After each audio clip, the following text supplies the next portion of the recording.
हमारे risk document करना है। समझ में आया सबको? किसी को डाउट है इसमें? ठीक है, इसका क्वेश्चन लिख लो आप और इसके सामने डबल स्टार डाल दो। इंपॉर्टेंट क्वेश्चन है documenting the risk.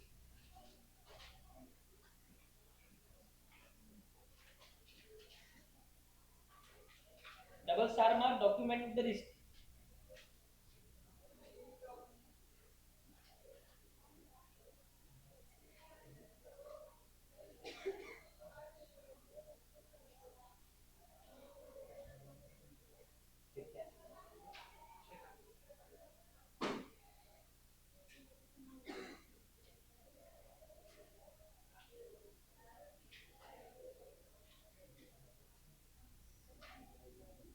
Right short note on documenting the risks in accordance with SA, in accordance with SA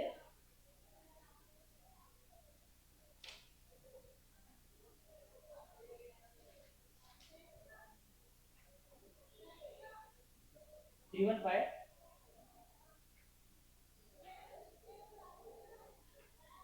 ठीक है, अब देखो, अब ये कितना पार्ट है? अरे अरे क्या है यार,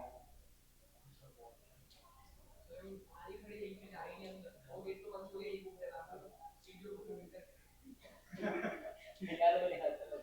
अरे इतना इम्पोर्टेंट पार्ट है ये, 330 अपन को पढ़ना है आज। ये चीज पढ़नी है, देखने को सिर्फ 4 हार्डली पेज है, पर it was a huge effort. 10 page के बराबर का एफर्ट है। पढ़ो इसको एक बार, अगर दिमाग ओपन रखोगे तो 15 मिनट में कर सकते हैं, 15 घंटे की। पढ़ो एक बार।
ओके चलो, अभी सुनो बात को। हमने बोला है कि सर हम लोग रिस्क को पहले आइडेंटिफाई करते हैं, फिर क्या करते हैं? फिर क्या करते हैं अपन रिस्क को? हाँ, असेस कर लिया, आइडेंटिफाई कर लिया, फिर क्या करते हैं? असेस कर लिया, फिर लाइक्लीहुड वगैरह देख लेते, वो सब कर लेते, फिर पॉसिबल पोटेंशियल मिसजजमेंट। बहुत बढ़िया, ठीक है। अब फिर अल्टीमेटली क्या करेंगे? रिस्पॉन्स करें। क्या करेंगे? रिस्पॉन्स करें। ठीक है, सिर्फ रिस्क ढूंढ लिया, 10-15 दिन लगा दिए चैप्टर के अंदर, चल जाएंगे ऐसी घर पे? इनको रिस्पॉन्स भी तो करना पड़ेगा, है ना? नहीं तो ये क्या है, अपने को डराएंगे। तो अभी इनको रिस्पॉन्स करने के लिए हम एक्शंस लेंगे। ठीक है, इसको बोलते हैं ऐसे 330। बहुत छोटा सा ऐसे है, फाइनल में 1-2 पेज और है, लेकिन ऐसे बहुत बड़ा नहीं है, लेकिन एग्जाम के लिए इंपॉर्टेंट है। ठीक है, और बिल्कुल समझने लायक है, और समझना ही पड़ेगा, और ऑप्शन नहीं है आपके पास। एकदम बढ़िया है। चालू करो स्टेप बाय स्टेप। ठीक, auditors responses to assessed risk. जो भी रिस्क तूने असेस किया था, अब तू उसको रिस्पॉन्स करेगा। दैट मीन्स इन्वेंट्री में तेरे को लगा कि आरओएम का लेवल यहां है, ठीक है, पीपीई में यहां है, ठीक है, डेटर में यहां है।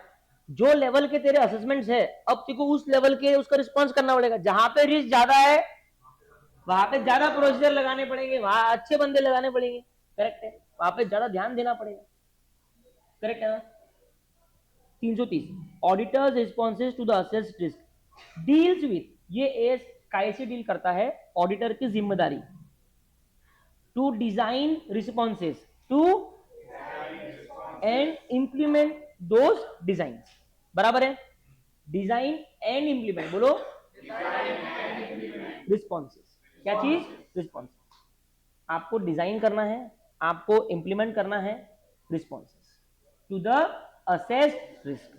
जो रिस्क तुमने असेस किया है उसको तुमको डिजाइन करना है और उसको तुमको इंप्लीमेंट करना है। अब इन्वेंट्री में अपना आरएमएम का असेसमेंट यहाँ था, अब उसको अपने को रिस्पॉन्स करना है, तो अपन ने पहले डिजाइन बनाया कि यहाँ पे मैं 10 लोग भेजूंगा, वो ये क्वालिफिकेशंस की होनी चाहिए, एक्सेट्रा। इंप्लीमेंट करना मतलब उनको भेज दिया to the risk of material misstatement, ROMM को रिस्पॉन्स करने के लिए। क्या ये लाइन समझ में आई? The auditor's responses to the assessed risk shall include design and implementation of responses to ROMM, है ना? एक ROMM आइडेंटिफाई हो गया, अब उसको रिस्पॉन्स करना है, उसके लिए डिजाइन और इंप्लीमेंट करना है। क्लियर है? ठीक है। 330 क्या बोलता है? The auditor shall design and implement overall responses to address ROMM। यही पढ़ा मैंने ऊपर, एग्जैक्टली यही पढ़ा। ये है एफएस लेवल पे। कौन से लेवल पे? एफएस एज अ होल, बराबर है। The auditor shall design and perform further audit procedures. The auditor shall design and perform FAP whose nature, timing and extent are based on and are responsive to the assessed ROMM at the assertion level. ये आपको मैं अच्छे से और detail में समझाता हूँ। ये आपको समझ में आ गया?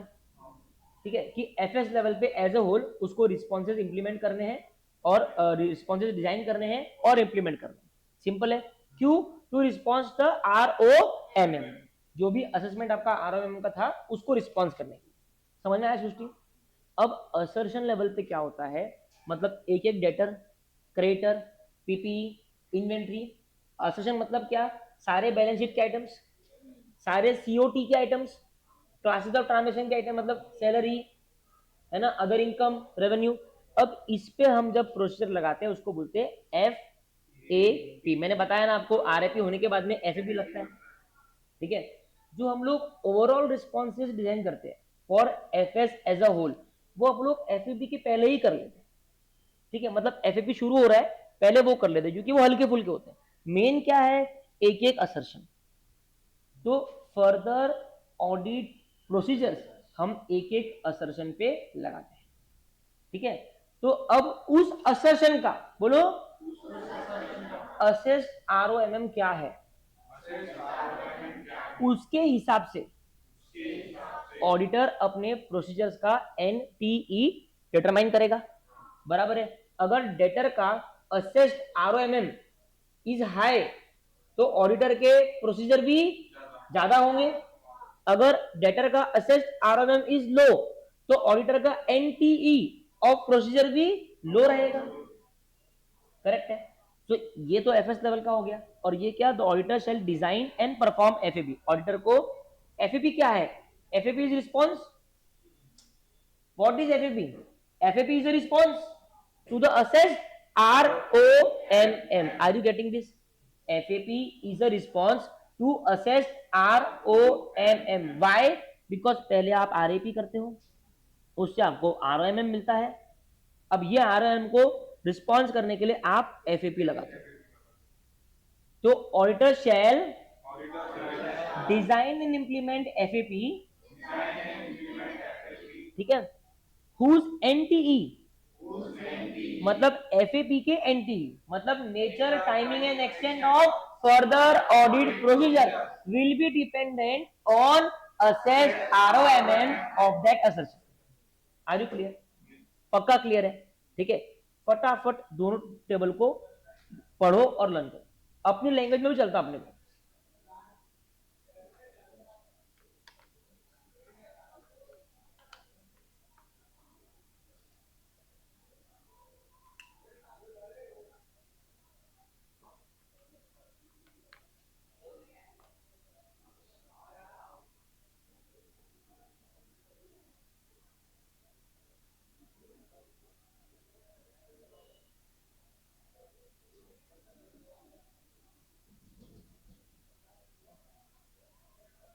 करो करो जल्दी।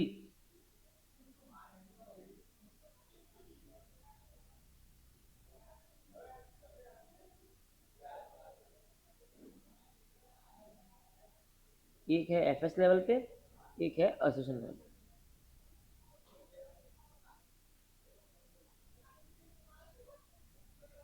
ठीक है, दो तरह के रिस्पॉन्सेज है, एक मैं एफएस लेवल पे करूंगा और एक मैं असोसिएशन लेवल। ठीक है, अब आगे बढ़ता हूँ, बढ़ू आगे। The auditor shall design and perform test of controls. Test of controls, अभी तक आया ये टर्म? आया ना? हाँ बोलो, test of controls. Divya, test of controls क्यों लगाते हैं अपन?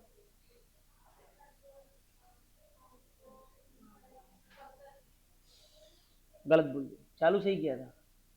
अदिति, तालियां हो जाए एक बार जोरदार। टेस्ट ऑफ कंट्रोल क्यों लगाते हैं सर? जो इंटरनल कंट्रोल है वो ऑपरेटिंग इफेक्टिवली है या नहीं है वो देखने के लिए अपन टेस्ट ऑफ कंट्रोल लगाते हैं, मतलब कंट्रोल्स की टेस्टिंग करते हैं। एक हम लोग चैप्टर 4 में पढ़ने वाले हैं टेस्ट ऑफ डिटेल्स। क्या? That is nothing but FAP, nothing but FAP. अच्छा, टेस्ट ऑफ कंट्रोल का एक सिनोनिम भी है जो मैं अभी आपको बता देता हूँ, फिर मैं आपको 10 दिन बाद में जब पूछूंगा तो ब्लैंक मत रहना। टेस्ट ऑफ कंट्रोल का सिनोनिम है कंप्लायंस प्रोसीजर। क्या है? मतलब how are people complying with the internal controls. तो ये दोनों को इंटरचेंजेबली यूज करते हैं। फाइनल में कंप्लायंस प्रोसीजर ज्यादा यूज करते हैं, इंटर में टेस्ट ऑफ कंट्रोल ज्यादा यूज करते हैं। ठीक है, the auditor shall perform and design test of controls to obtain evidence as to the operating effectiveness of relevant controls when. ये जो ब्लैक लाइन लिखी है इस पे से क्या क्वेश्चन बन सकता है इसे, आप बताओ जरा।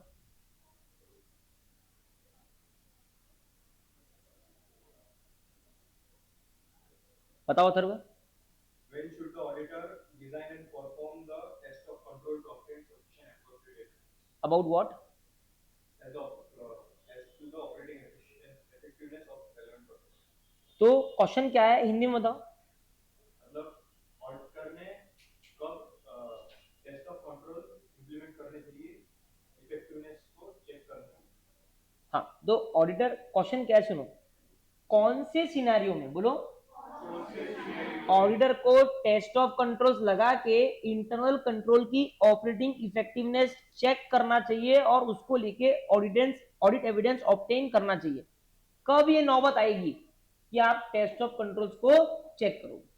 ठीक है, आपके दिमाग में आ रहा होगा सर ये तो अपन नॉर्मली करते ही है ना। यस, नॉर्मली तो करते ही है, लेकिन इन्होंने दो स्पेसिफिक सिनेरियो दिए, दो ही है ना? हाँ, दो स्पेसिफिक सिनेरियो दिए कि ये दो सिनेरियो में तो आप टेस्ट ऑफ कंट्रोल्स करना भूलना मत। आपको टेस्ट ऑफ, देखो क्या होगा, आपने टीओसी किया, उससे क्या हुआ आपको मालूम पड़ा ओई, ओई मतलब ऑपरेटिंग इफेक्टिवनेस किसकी? आईसी की। और उससे क्या मिलेगा कि ये बराबर है या नहीं। समझ में आया? ये कब करना है, ये कब करना है? पहला बहुत ही इमेंसली लॉजिकल पॉइंट है, ठीक है, ध्यान से। द कब करेगा? पहला, जब ऑडिटर का assessment, the auditor's assessment of ROMM, auditor का आरओएमएम को लेके assessment at assertion level, at मतलब असर्शन लेवल पे ऑडिटर का आरओएमएम को लेके असेसमेंट, ठीक है, इंक्लूड करता है एक expectation that controls are operating effective. इसका मतलब क्या हुआ? अब बोर्ड पे देखो, अगर मान लो तुम डेटर का असर्शन चेक कर रहे हो और डेटर है 1000 करोड़, ठीक है, और जब तुम आरएपी कर रहे थे तुम्हारा एक बोलते ना मन की इच्छा है कि यार ये डेटर पे लगे हुए जो इंटरनल कंट्रोल्स हैं इनका ऑपरेटिंग इफेक्टिवनेस अच्छा होना चाहिए, मतलब इतना तो मेरे को चाहिए, ये नहीं रहा ना तो मेरे को ऑडिट में बहुत घुसना पड़ेगा। तो तेरा एक एक्सपेक्टेशन है कि ये जो डेटर का असर्शन है इस पे इंटरनल कंट्रोल इफेक्टिव होने चाहिए। अगर तेरा किसी भी असर्शन को लेके ऐसा एक्सपेक्टेशन है, अगर तेरा किसी भी असर्शन को लेके ऐसा एक्सपेक्टेशन है कि उसके उसके ऊपर लगे हुए जो इंटरनल कंट्रोल है वो इफेक्टिवली ऑपरेट करना चाहिए, तो फिर तेरे को उसकी चेकिंग करनी पड़ेगी। तभी तेरे को मालूम पड़ेगा कि तेरे एक्सपेक्टेशन और रियलिटी में कितना डिफरेंस। समझ में आई बात? अभी तुम डेटर चेक कर रहे हो, क्या चेक कर रहे हो? और तुम्हारे मन में यार सर 1000 करोड़ की डेटर है, डेटर बहुत क्रूशियल है, यूजर्स के लिए भी क्रूशियल है, इसमें एटलीस्ट सर देखो मेरी बात सुनो, अगर पीपी में इंटरनल कंट्रोल वीक भी है ना तो मैं एक बार का एग्री कर लूंगा, लेकिन सर डेटर इतना क्रूशियल असर्शन है, इसमें तो इंटरनल कंट्रोल की इफेक्टिवनेस सर अच्छी होनी चाहिए। अगर तुम्हारा ये एक्सपेक्टेशन, ठीक है, बस एक्सपेक्टेशन से काम चलेगा क्या? तुमको फिर उसको टेस्ट करना पड़ेगा, है ना? अब तुमको दो बातें मालूम पड़ेगी टेस्ट करने के बाद, या तो ये मालूम पड़ेगा कि वो अच्छे थे, या ये मालूम पड़ेगा कि वो बहुत ही खराब थे। अगर वो खराब है तो तुम्हारा पूरा एनटीई ऑफ एफएपी चेंज हो जाएगा, क्योंकि तुमको करना पड़ेगा रिस्पॉन्स। समझा? तो बोल रहा है कि जब टेस्ट ऑफ कंट्रोल्स करना है ना, तो पहला सिनेरियो, तो ये सिनेरियो में तो टेस्ट ऑफ कंट्रोल तेरे को करना ही चाहिए, करना ही चाहिए। जब तेरा एक्सपेक्टेशन है इंटरनल कंट्रोल को लेके, तो तू पहले टीओसी कर और चेक कर कि वो कैसे है ना? मतलब दो सिनेरियो है, मान लो तू पीपी चेक कर रही है, पीपी को लेके तेरे को बिल्कुल कोई आशा ही नहीं है कि उसका आईसी अच्छा होगा, उसका इंटरनल कंट्रोल अच्छा होगा, तो तूने टेस्ट ऑफ कंट्रोल नहीं भी किया तो बहुत फर्क पड़ जाएगा क्या? तू तो पहले से मान के चल रही है ना कि वो खराब है, लेकिन जहां पे तू मान के चल रही है कि ये असर्शन में तो टेस्ट इंटरनल कंट्रोल अच्छा ही होना चाहिए, फिर तेरा एक एक्सपेक्टेशन है, तो तेरे को टेस्ट ऑफ कंट्रोल लगा के पहले ये देख लेना चाहिए कि वो अच्छे है या नहीं, उस हिसाब से तेरा 330 के रिस्पॉन्सेज बनेंगे। Am I clear to you? Am I clear to you? पक्का? ठीक है, दो बार पढ़ो 1 नंबर पॉइंट को सभी लोग मन में, जल्दी।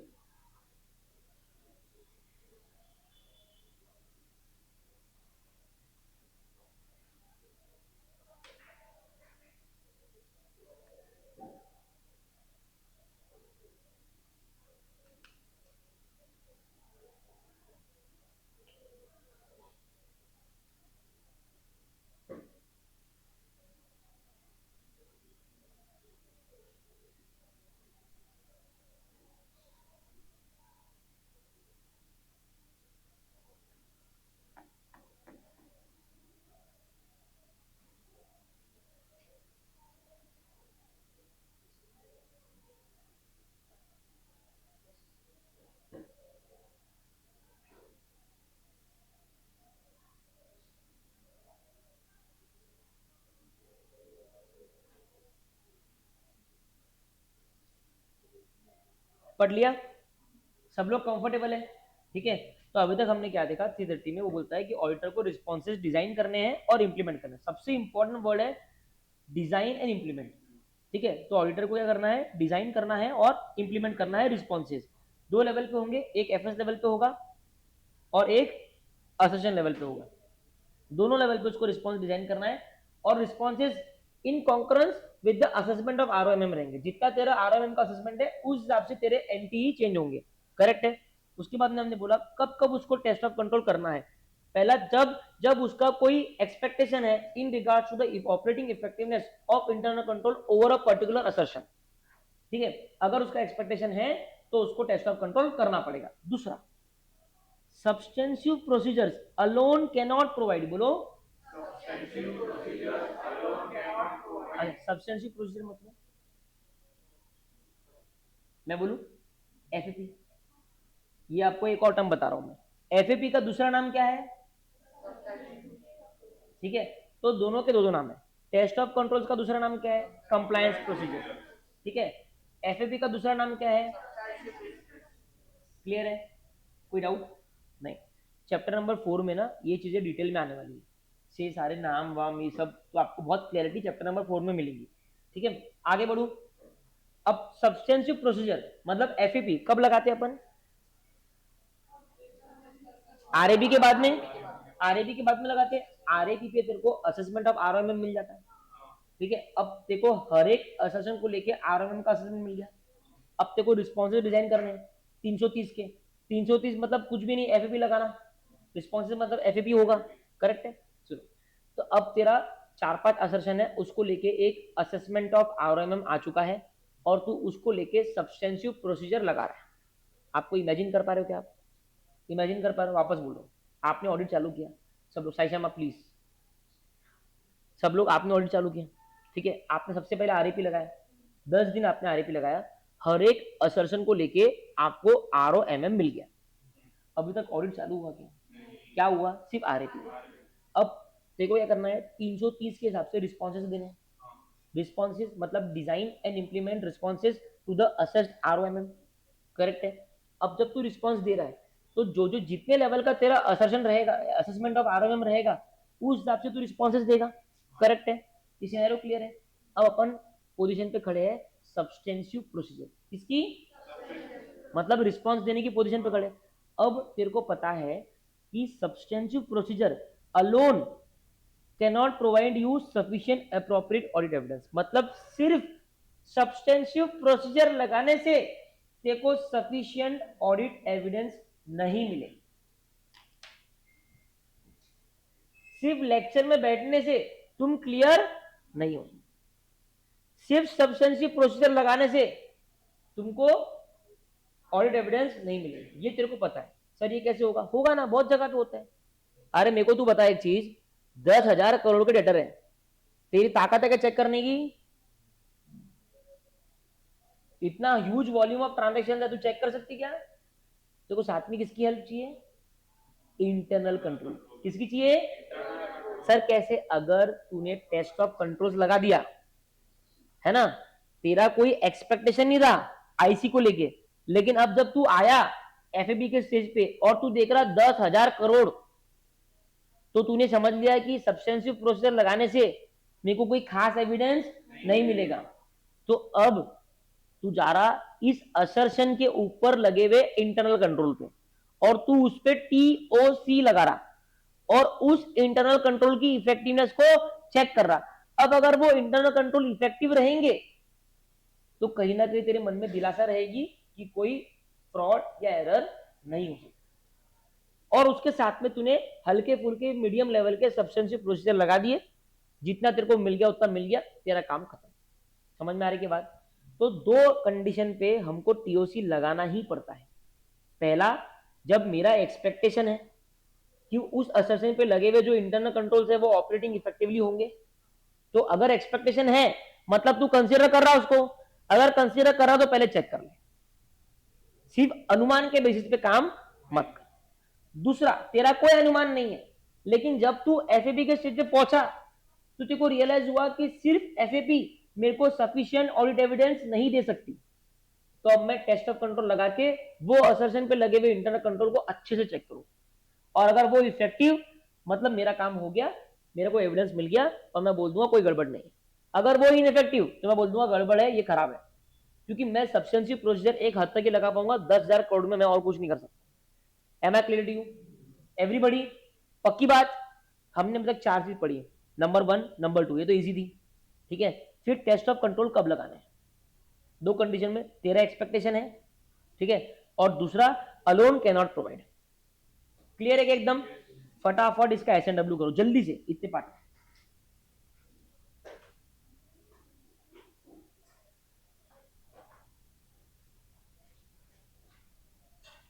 लिखते लिखते समझो भी, हाँ।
अगर लिख लिया तो अगले पेज पे आ जाओ और ये चार्ट बना लो अपने ब्लू नोट्स में।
जिसने ये चार्ट समझ लिया उसने ऑडिट का सार्थ समझ लिया।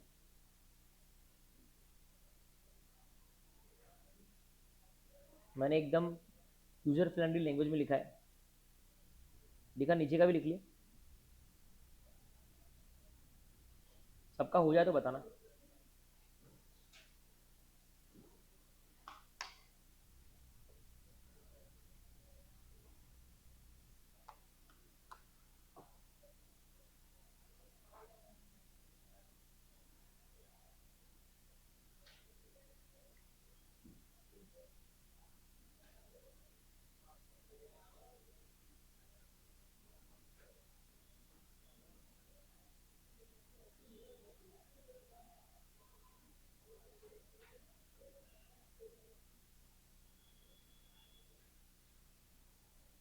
हो गया, ठीक है। अब देखो टेस्ट ऑफ कंट्रोल्स, ठीक है। हमको पता है ऑडिट में दो स्टेज होती है, एक आरएपी स्टेज और एक एफएपी स्टेज। क्या मैं कहूँ यहाँ पे भी, अगर मैं ऊपर एक और बाइफर्केशन लिखूँ इसका, क्या मैं यहाँ पे लिख दूँ 315 और क्या मैं यहाँ पे लिख दूँ 330? यहाँ पे असेसमेंट ऑफ आरओएम लिख दूँ ना, 315 लिखो, 330 लिखो, यहाँ पे लिखो असेसमेंट ऑफ आरओएम करते हैं अपन यहाँ पे,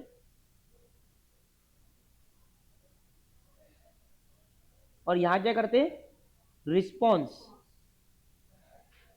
टू असेस्ड आरओएमएम, क्योंकि वो असेस हो चुका है। अब क्लियर हो गया।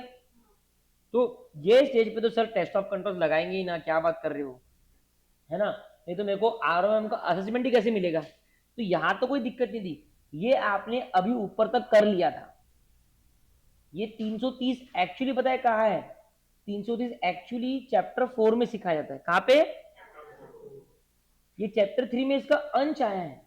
क्यों, क्योंकि chapter 3 is all about controls, है ना। तो वो आपको बता रहा है कि 330 में हम टेस्ट ऑफ कंट्रोल कब यूज करते हैं, ठीक है। तो सुनना प्लीज, सब लोग ध्यान देना। लिख लिया क्या आपने, बोलू मैं, ठीक है। अभी मैं जो बोल रहा हूं ये अगर आप समझ गए तो आप सीए फाइनल तक आपको कभी ऐसे में प्रॉब्लम जाएंगी नहीं, ठीक है। आप बात को समझो अच्छे से। ये बहुत लोग नहीं समझा पाते क्योंकि टीचर उसको ओवर थ्रू कर लेता।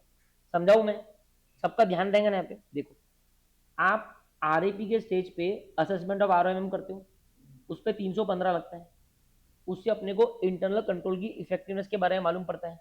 ये तो यहाँ पे टेस्ट ऑफ कंट्रोल लगाना मैंडेटरी हो गया, उसके बिना कंट्रोल के बारे में पता कैसे चलेगा, असेसमेंट ऑफ आरओएमएम होगा कैसे। ये चीज अभी तक हमने पढ़ी थी। क्या वो मैंडेटरी है या ऑप्शनल है? मैंडेटरी है।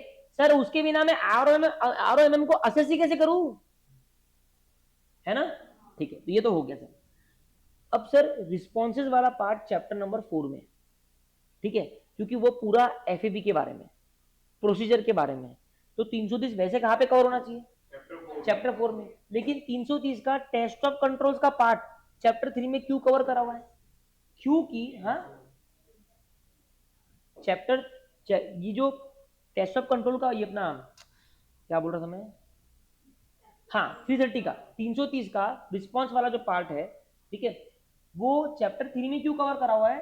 क्योंकि chapter 3 is all about internal control, और टेस्ट ऑफ कंट्रोल सिर्फ आरएपी के स्टेज पे नहीं लगते, वहां तो लगते ही है, लेकिन आफ्टर आरएपी कभी कभी एफएपी के स्टेज पे भी आपको टेस्ट ऑफ कंट्रोल्स फिर से लगाना पड़ता है डिटेल में, और वो दो कंडीशन पे लगाना पड़ता है। एक, जब आपका एक्सपेक्टेशन है कि उस पर्टिकुलर, और वो एक्सपेक्टेशन कब डेवलप हुआ? यहां पे, समझा? यहां पे तूने डेटर की चेकिंग करी, डेटर की चेकिंग करके तेरे को एक असेसमेंट आया कि यार इसके अच्छे है कंट्रोल, है ना, मतलब मैं इधर प्रोसीजर कम लगाऊंगा। अब वो एक्सपेक्टेशन लेके तू यहां गया, अब यहां तेरा एक्सपेक्टेशन है कि उस पर्टिकुलर डेटर के असेसमेंट के ऊपर लगा हुआ जो इंटरनल कंट्रोल है वो इफेक्टिव होगा, बराबर है, तो उसको वापस से चेक कर ले। ऐसा ना हो, क्योंकि यहाँ पे ना थोड़ा लाइटली होता है काम, यहाँ डिटेल में होता है। तो बोलता है अगर तेरा एक्सपेक्टेशन तूने यहाँ पे डेवलप कर लिया था उस पर्टिकुलर असर्शन के इंटरनल कंट्रोल को लेके, तो वो एक्सपेक्टेशन को और सॉलिड करने के लिए तू टेस्ट ऑफ कंट्रोल यहाँ पे फिर से लगा। क्लियर है? दूसरा, तेरा कोई एक्सपेक्टेशन नहीं था, लेकिन जब तू ये स्टेज पे पहुंचा तो तेरे को मालूम पड़ा कि सब्सटेंशिव प्रोसीजर से तेरे को एविडेंस नहीं मिल सकता, तेरे को साथ में कंट्रोल चेक करना ही पड़ेगा, तो फिर तेरे को यहाँ पे फिर से टीओसी लगाना पड़ेगा। समझ में आ रही? तो टीओसी के दो रूप है, एक आरएपी वाला रूप है और एक एफपी वाला रूप। दोनों रूप समझ में आए? अच्छे समझ में आए एकदम। बस यही टेस्ट ऑफ कंट्रोल की कहानी, ठीक है। इसी कारण से चैप्टर 3 में 330 का टेस्ट ऑफ कंट्रोल वाला पार्ट कवर किया। चैप्टर अपना ऐसे 330 का जो एफएपी वाला पार्ट है वो चैप्टर 4 में कवर, जो एक्चुअली प्रोसीजर है, ठीक है। लेकिन कभी कभी 330 करते वक्त हमें टीओसी की याद आती है, इसके लिए उसको यहाँ पे कवर किया। Am I clear to you? This chart is very very very very very crucial. Have you understood this each one of you? पक्का? पक्का एकदम? ठीक है सर, ये इतना क्यों समझा रहे हो? इस पे एमसीक्यू आते हैं, ठीक है। फाइनल में तो गोलीबारी होती है डायरेक्ट, फाइनल में तो हर एग्जाम में आते हैं, और ऐसे आते हैं कि अच्छे अच्छे महारथी भी घूम जाते हैं, ठीक है। जिसने इस तरीके से समझ लिया उसको घूमने का पॉसिबिलिटी कम है। सिर्फ आपको एक ही बात समझनी है कि असेसमेंट ऑफ आरओएमएम कब होता है, क्यों होता है, कैसे होता है, और 330 में उसका रिस्पॉन्स होता है। क्लियर है? डन। अभी nature and extent of test of control, nature and exchange of test of control in designing and performing test of controls the auditor shall. अब ये हमने देख लिया कि सर कब लगाने हैं, दो सिनेरियो में लगाने हैं, है ना, expectation and alone can not provide. अब क्या करना है? अब तुम लगा रहे हो, है ना, अब तुम एक्चुअली एफएपी के स्टेज पे, कौन से स्टेज पे? टेस्ट ऑफ कंट्रोल लगा रहे हो, तो क्या करना है? In designing and performing test of control the auditor shall, पहला, perform other audit procedures in combination with inquiry to obtain audit evidence about the operating effectiveness of internal control. मैंने आपको बोला था ये inquiry, inspection, observation, reperformance, recalculation, ये नामक जो शब्द है ये आपको आरएपी में भी मिलेंगे, एफएपी में मिलेंगे। मतलब प्रोसीजर तो सर एक ही लगते हैं, सिर्फ वो अलग अलग स्टेज पे लगते हैं, इसके लिए उनके नाम वैसे हो जाते। आपने पढ़ा है एपी एज आरएपी, आप चैप्टर 4 में पढ़ोगे AP as FAP, inquiry as RAP, inquiry as FAP. अब मुझे कौन बताएगा ये चीज, ठीक है, कि ये जो इंक्वायरी हो रही है ये आरएपी है या एफएपी है? ये वाली जो इंक्वायरी है ये आरएपी है या एफएपी है?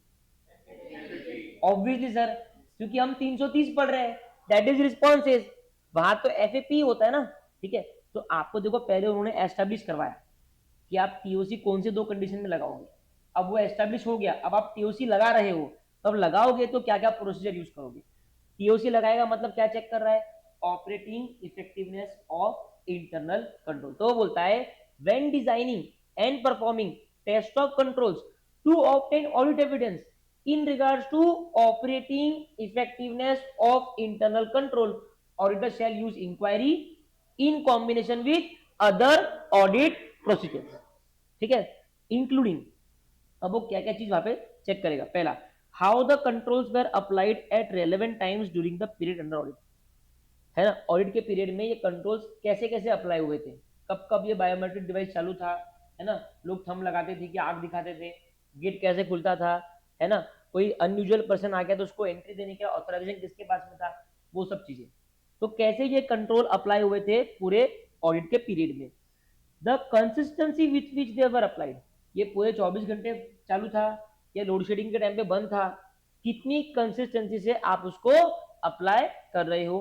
By whom they were applied, किसने उसको अप्लाई किया, मैनेजमेंट इन्वॉल्व है या कोई एम्प्लॉय इन्वॉल्व है, अगर एम्प्लॉय इन्वॉल्व है तो पूरे साल में वो एम्प्लॉय है या वो छोड़ के चला गया, कोई दूसरा आया, ठीक है। ये तीन चीजें आप चेक करोगे।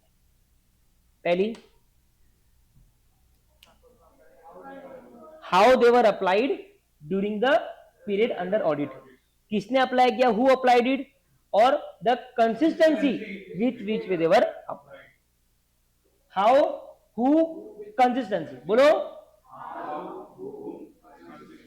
हाउ, हुम, कंसिस्टेंसी। हाउ मतलब कैसे वो अप्लाई हुए थे पूरे पीरियड के दौरान, कितने कंसिस्टेंटली वो अप्लाई हुए थे, और किसने उसको अप्लाई किया। क्लियर है, एकदम क्लियर है।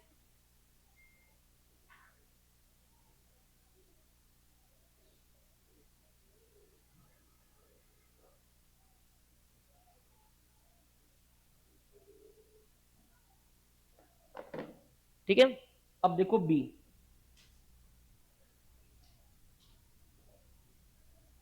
when more persuasive audit evidence is needed regarding effectiveness of control, it may be appropriate to increase the extent of testing of the control as well as the degree of reliance on the control। क्या मतलब है?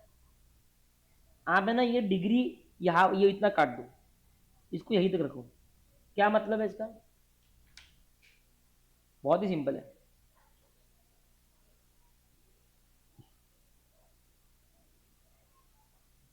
गौरंग बोल।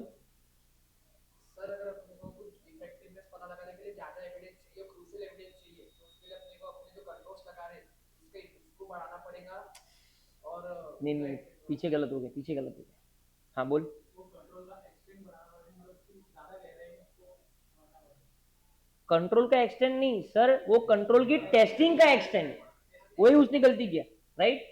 Sir अगर आपको ज्यादा persuasive audit evidence चाहिए, मतलब ज्यादा डीप ज्यादा स्ट्रॉन्ग एविडेंस चाहिए, है ना, तो उसके केस में आपको ऑब्वियसली आपकी जो एक्सटेंट ऑफ टेस्टिंग है वो इंक्रीज करना पड़ेगा, सिंपल, ठीक है, डन।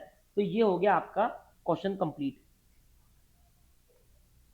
समझ में आया क्या? तो अभी तक हमने क्या पढ़ा सर? 330 में दो चीजें होती है, हम रिस्पॉन्स करते हैं एफएस लेवल पे, रिस्पॉन्स करते हैं असर्शन लेवल पे। सर उसके बाद में हम देखते हैं कि टेस्ट ऑफ कंट्रोल हमको एफएपी के स्टेज पे कब लगाना चाहिए। सर दो कंडीशन है, एक तो आपकी एक्सपेक्टेशन आपने बना ली थी आरएपी के स्टेज पे कि वो असर्शन का operating effectiveness of internal control अच्छा होगा, तो उस केस में आपको लगाना पड़ेगा। और दूसरा, आपको अलोन कैन नॉट प्रोवाइड, ठीक है ना। उसके बाद में सर अब ये फिक्स हो गया लगाना है, अब लगाना है तो क्या करना है, हम बोल रहे हैं लगाना है तो हमको इंक्वायरी यूज करना है इन कॉम्बिनेशन विद अदर्स, और हमें तीन सवालों के जवाब चाहिए, हाउ, हु एंड कंसिस्टेंसी।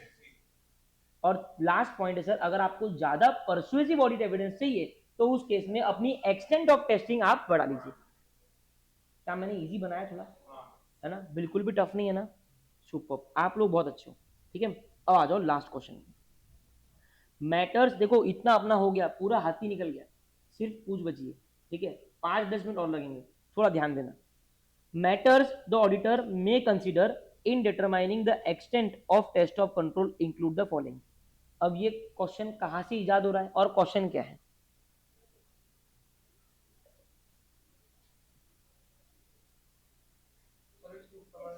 ऊपर वाला जो पॉइंट है वहां से आ रहा है ना। ऊपर क्या बोला, अगर ज्यादा परसुएसिव ऑडिट एविडेंस चाहिए तो सृष्टि ज्यादा action of test of control लगेगा। अब वो बोलता है कि बताइए ऐसे कौन से मैटर है जिससे आपको लगेगा कि आपको ज्यादा एक्सटेंट ऑफ टेस्टिंग करना है। Matters the auditor may consider in determining the extent of test of control include the following. कितने एक्सटेंट तक मैं टेस्ट ऑफ कंट्रोल करूं, ये मेरे को नीचे दिए गए मैटर्स से मालूम पड़ेगा। The frequency of the performance of the control by the entity during the period, कितने फ्रीक्वेंटली एंटिटी उस कंट्रोल को परफॉर्म करती है। सर ये बायोमेट्रिक डिवाइस लगाया हुआ है लेकिन ये महीने में 4 बार चलता है, मतलब इसकी फ्रीक्वेंसी कम है। फ्रीक्वेंसी कम है तो उसकी चेकिंग करते रहेंगे क्या आप? वो तो चला ही नहीं। आप चेकिंग किसकी करेंगे ज्यादा, किसकी डीप करेंगे? जो ज्यादा फ्रीक्वेंटली यूज हुआ है। जो जितना ज्यादा फ्रीक्वेंटली यूज हो रहा है मतलब मैनेजमेंट उस पर ज्यादा रिलाई कर रहा है। मैनेजमेंट अगर ज्यादा रिलाई कर रहा है तुम भी उसकी चेकिंग ज्यादा करो। पहला पॉइंट क्लियर है, सभी को क्लियर है? पहले पॉइंट फटाफट देख के लिखो रफ बुक में जल्दी।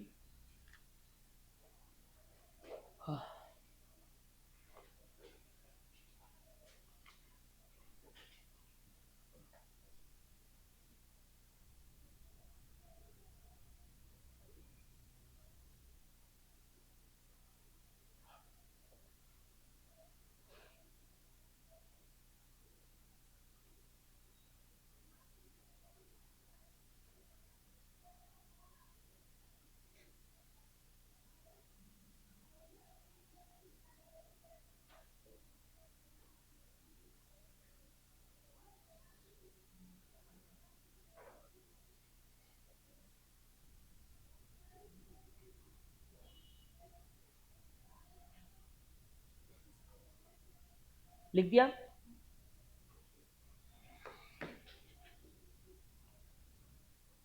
the length of time during the period, the length of time during the audit period that the auditor is relying on the operating effectiveness of the internal control।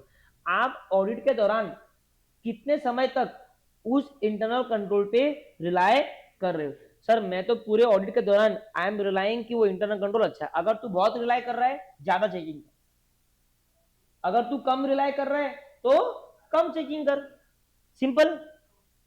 the expected rate of deviation from a control, the expected rate of deviation from a control, मैं समझाता हूँ, ठीक है।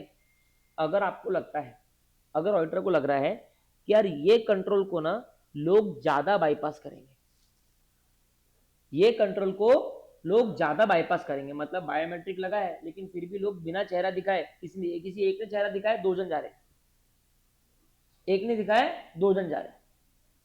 अगर auditor को ये लग रहा है कि इस कंट्रोल को लोग ज्यादा बाईपास करेंगे तो ऑडिटर वहां पे चेकिंग ज्यादा करेगा। तो एक्सपेक्टेड रेट ऑफ डेविएशन का मतलब होता है कि लोग उसको छुपके से निकल जाना, डेविएट करना, कंट्रोल से डेविएट करना। तो अगर आपका एक्सपेक्टेशन ये डेविएशन को लेके ज्यादा है तो आपके एक्सटेंट ऑफ चेकिंग भी ज्यादा, क्योंकि वहां पे आपको फ्रॉड और एरर मिलने के चांसेस ज्यादा है। समझ में आया लॉजिक? तो जहां पे एक्सपेक्टेड रेट ऑफ डेविएशन ज्यादा है वहां पे मेरे को एक्सटेंट ऑफ चेकिंग भी बढ़ानी पड़ेगी। पहला कि कितने फ्रीक्वेंसी से मैनेजमेंट उस कंट्रोल को लगा रहा है, दूसरा आप उस कंट्रोल पे कितना रिलाई कर रहे हो, तीसरा उस कंट्रोल से एक्सपेक्टेड रेट ऑफ डेविएशन क्या है लोगों का। Am I clear? कोई doubt? The relevance and reliability of audit evidence to be obtained regarding the operating effectiveness of the controls। जो ऑडिट एविडेंस आपको उस कंट्रोल की ऑपरेटिंग इफेक्टिवनेस को लेके चाहिए, उस ऑडिट एविडेंस की रिलायबिलिटी कितनी होनी चाहिए। अगर आप बोलते हो कि सर उस ऑडिट एविडेंस की रिलायबिलिटी बहुत ज्यादा होनी चाहिए तो एक्सटेंट ऑफ चेकिंग भी ज्यादा होना चाहिए। क्लियर है, चारों पॉइंट क्लियर है। ये मैटर है देखने के लिए कि कितने एक्सटेंट तक आप इंटरनल कंट्रोल की चेकिंग करो। पहला, मैनेजमेंट कितना फ्रीक्वेंसी से लगा रही है, ठीक है। दूसरा, ऑडिटर उस पर कितना रिलाई कर रहा है।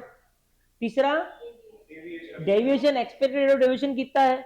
और चौथा, आप जो ऑडिट एविडेंस आपको ऑब्टेन करना है उस इंटरनल कंट्रोल की ऑपरेटिंग इफेक्टिवनेस के ऊपर, वो ऑडिट एविडेंस कितना रिलायबल होना चाहिए। क्लियर है, कोई डाउट? पक्का? पक्का एकदम, ठीक है। तीनों पॉइंट एसएनडब्ल्यू करो फटाफट।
हो गया, क्वेश्चन लिखो।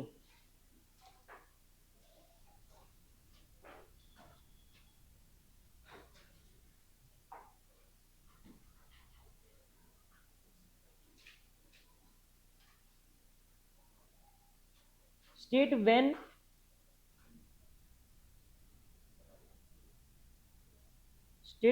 shall an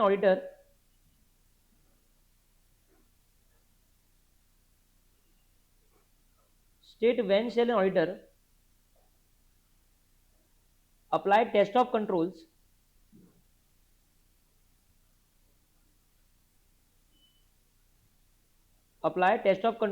at FAP stage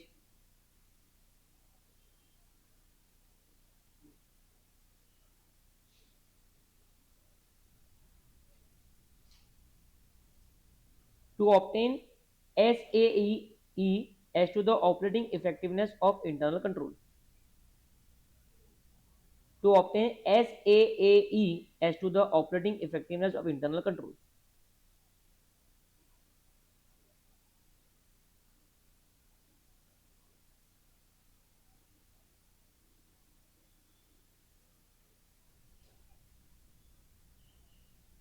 ठीक है, उसके दो आंसर है ना, जगह छोड़ दो उसके लिए। ये हाथ हाथ लिख लो, दो एरो बनाओ, हाथ हाथ लिख दो।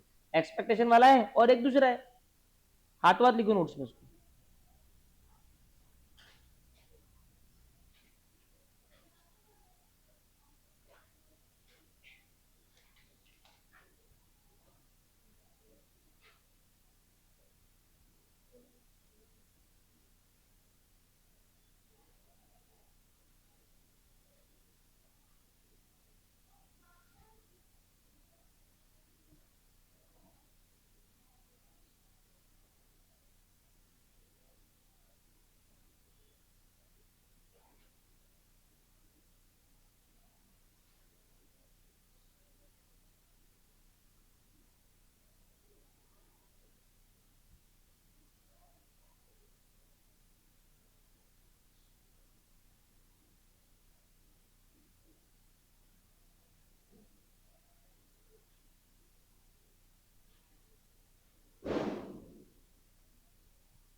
सबने बना लिया?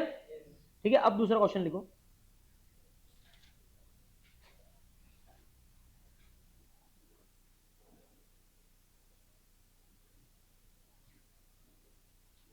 while designing and performing test of controls at FAP stage,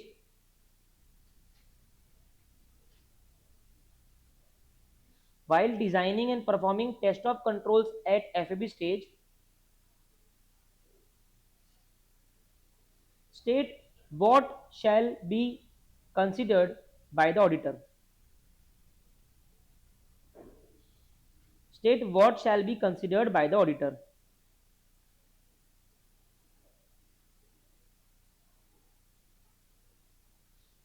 State what shall be considered by the auditor. ठीक है, अब उसमें चार्ट बनाओ।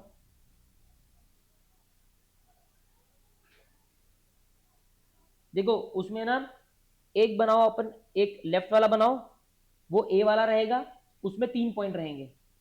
एक राइट वाला बनाओ, वो बी वाला रहेगा। बनाओ।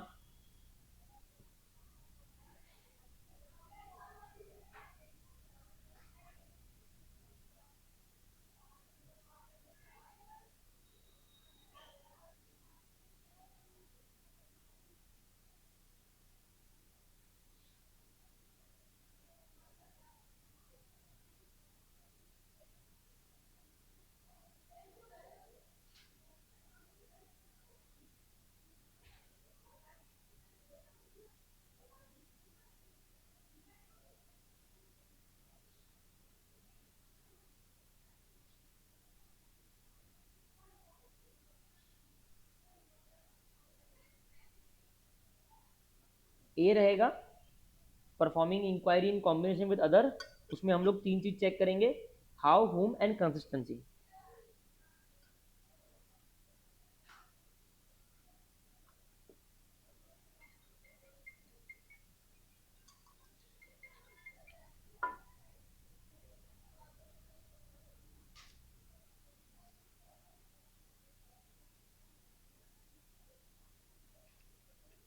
राइट वाला रहेगा जब ज्यादा परसुएसिव ऑडिट एविडेंस चाहिए,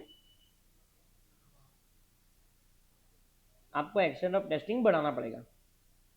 आखिरी क्वेश्चन लिखना उसके बाद में।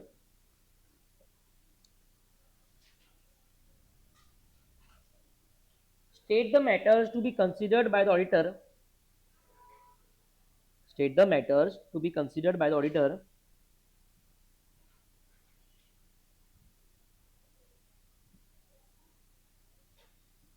in determining the extent of test of controls at FAP stage. In determining the extent of test of controls at FAP stage.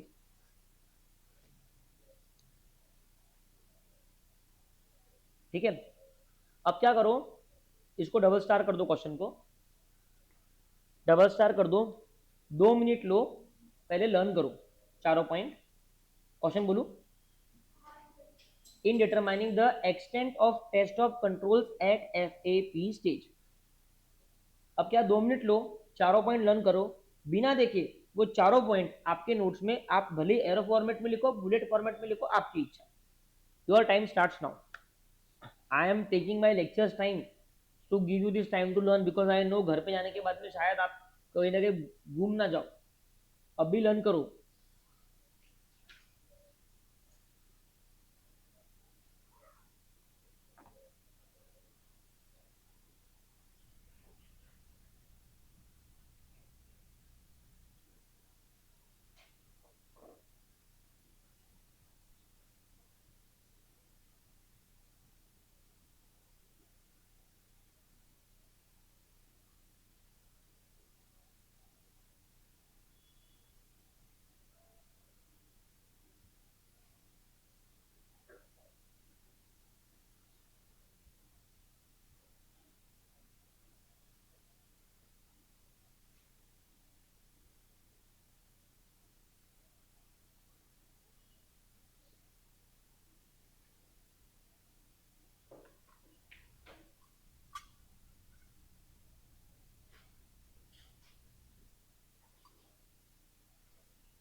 हो गया, ठीक है।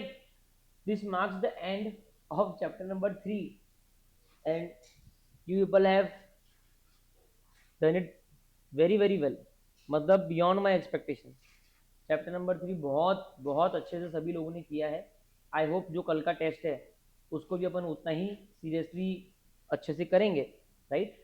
और हम क्या करेंगे, आज क्या है, वेनेसडे, आज थर्सडे है, right. Let's do one thing, let's keep test of chapter number 3 on Sunday, ठीक है। संडे और मंडे, मंडे रख लेते चलो, ठीक है।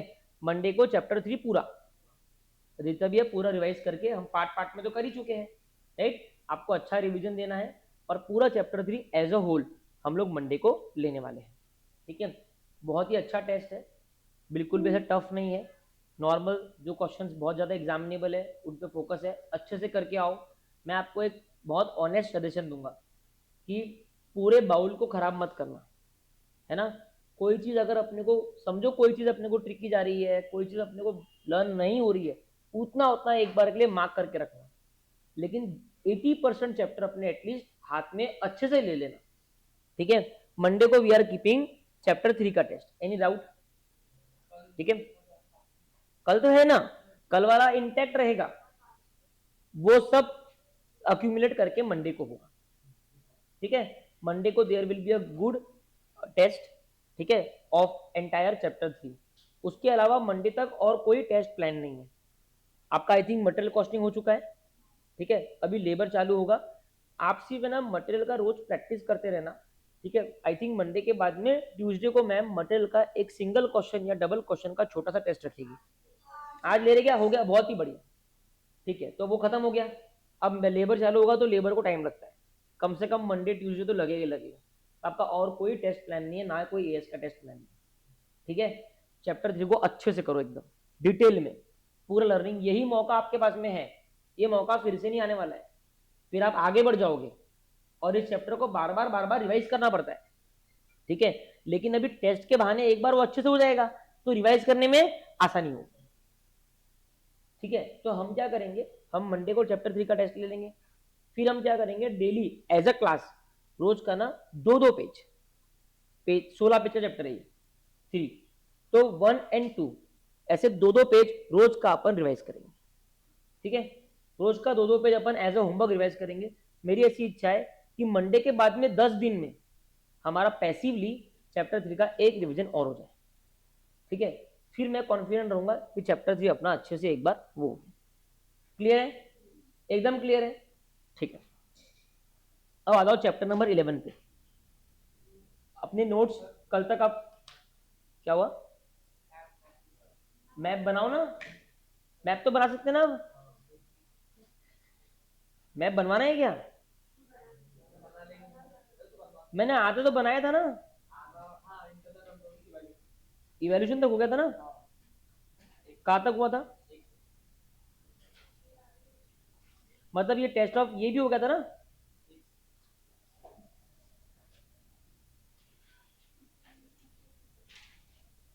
ऑटोमेटेड एनवायरनमेंट के ऊपर तक हुआ था क्या, सिर्फ हेडिंग थी, चलो लिखो, बना देते, कोई इशू नहीं। अच्छा ये हेडिंग कौन सी थी अपनी, Roman number 6, big Roman number ना, उसके बाद में क्या हुआ, तो बराबर छठवीं हुई ना, पागल हो गए, ठीक है। 6 नंबर है, उसके बाद में आप आ जाओ benefits of evaluation of internal controls to the auditor, नहीं ना 7वां कैसे, उसका पहला वाला। अच्छा अपन क्या फॉलो कर रहे थे, बिग बिग अल्फाबेट था, इसके बाद में बिग रोमन के बाद में, ठीक है, ठीक है, स्मॉल एबीसी, हाँ, तो पहला ए हो गया बेनिफिट्स, लिख दो, लिखा। उसके बाद में ना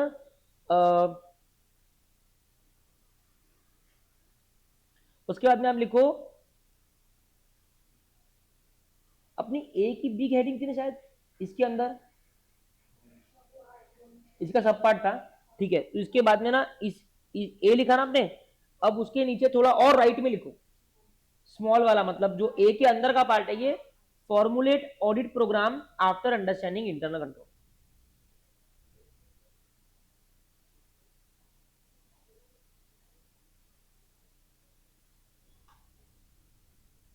हो गया।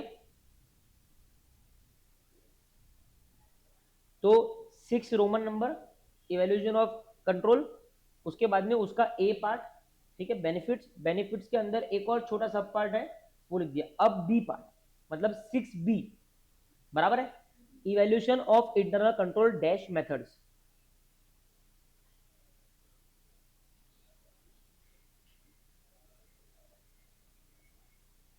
बराबर है। अब उसमें ना थोड़ा और नीचे राइट में मतलब सब पार्ट ये चारों लिख दो, narrative, checklist, internal, flow chart.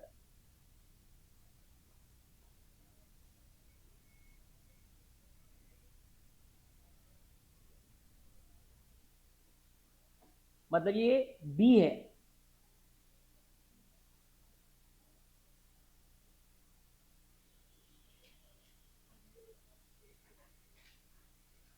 हो गया, ठीक है। अब उसके बाद में क्या बोल रहा था मैं, उसके बाद में ये अपना क्या हो गया, बी हुआ ना। अब सी आ जाओ, 6C testing of internal control.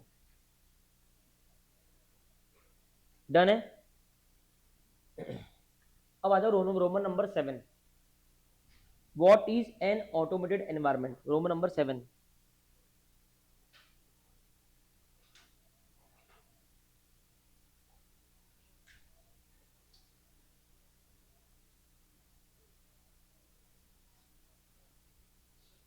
आ गए क्या? उसमें देखो 7 में डालो ए, की features of N automated environment. एक बार बोर्ड पे देख लो, ये बी रहेगा, ये सी रहेगा, सी तक लिखो, रिस्क तक लिखो, अपने बुक में देख के लिखो।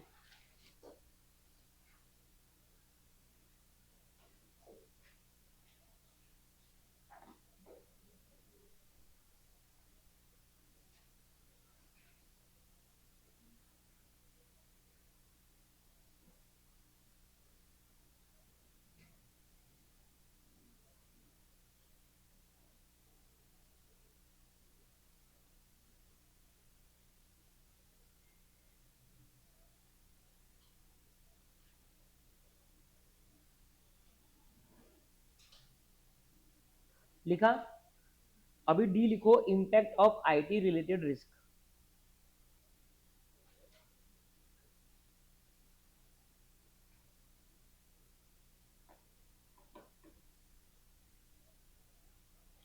उसमें थोड़ा राइट में नीचे लिखो, impact on substantive checking, impact on controls, impact on reporting.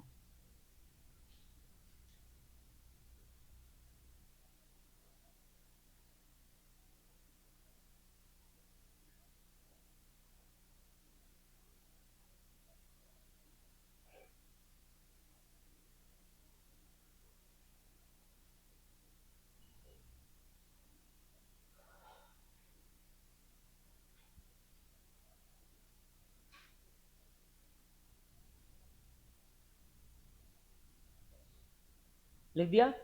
कहां तक, डी तक पहुंचे? Yes. डी ना। अभी ई लिखो, type of controls in an automated environment.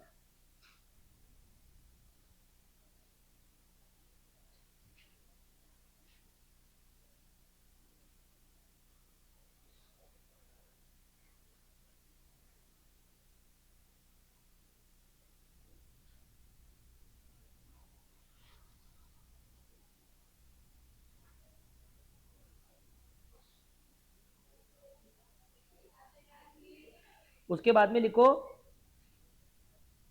General IT control, बाजू में मतलब सब वाला जनरल आईटी कंट्रोल। लिखा? जनरल आईटी कंट्रोल के ना नीचे आप चारों कंट्रोल भी लिख दो, control over data centre, program change, access security.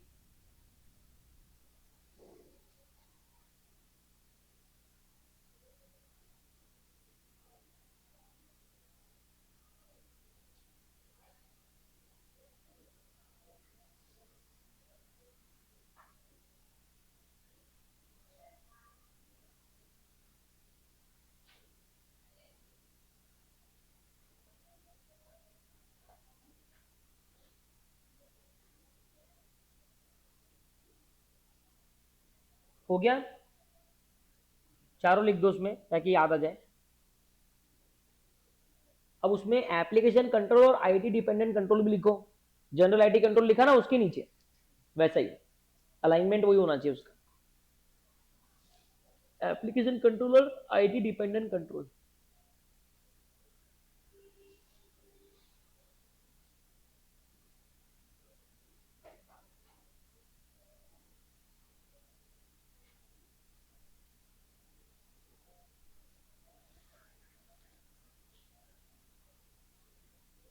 लिख दिया, ठीक है। अब उसके बाद में आ जाओ आप अम, अगले अल्फाबेट पे, testing method, testing methods in an automated environment.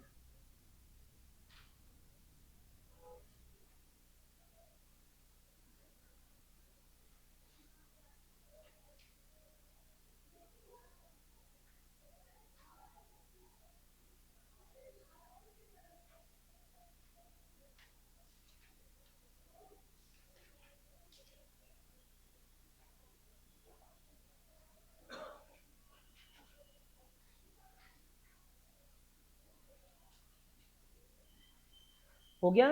अब उसके बाद का आखिरी अल्फाबेट रहेगा characteristics of manual and automated elements of internal control. Characteristics of automated and manual element of internal control.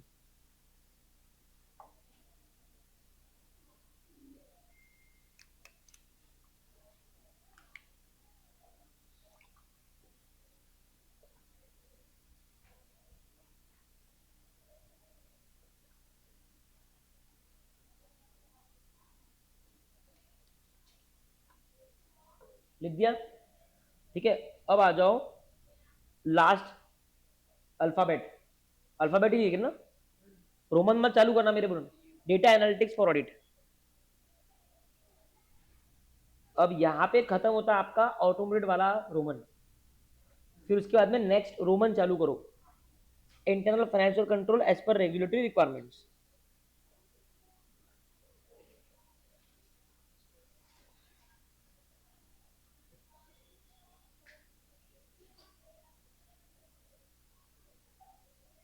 लिख लिया साई शर्मा, ये भी लिख दिया आईएफसी।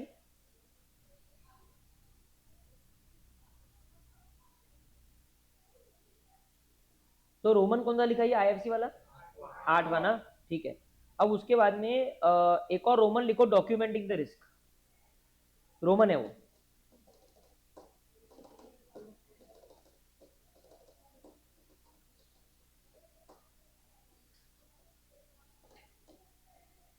उसके बाद में आ जाओ last roman, the auditor's responses to assessed risk.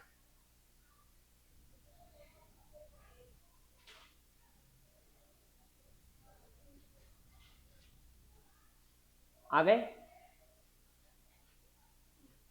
उसमें ना ए डालो, ए।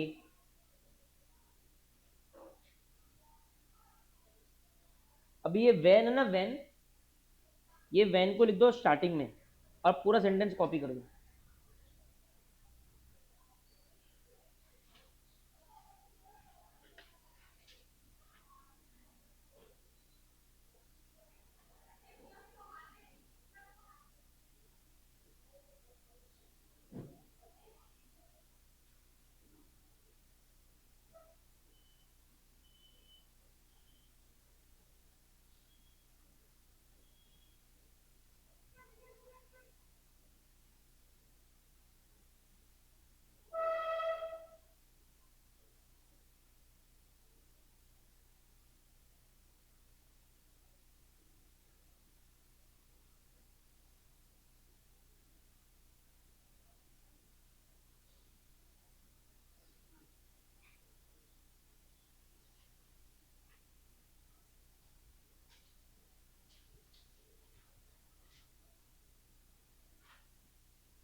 उसके बाद में लिखो बी,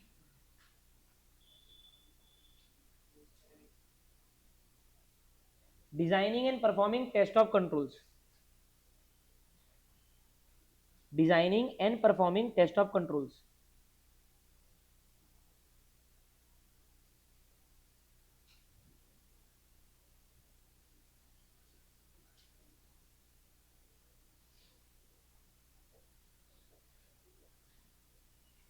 लिखा?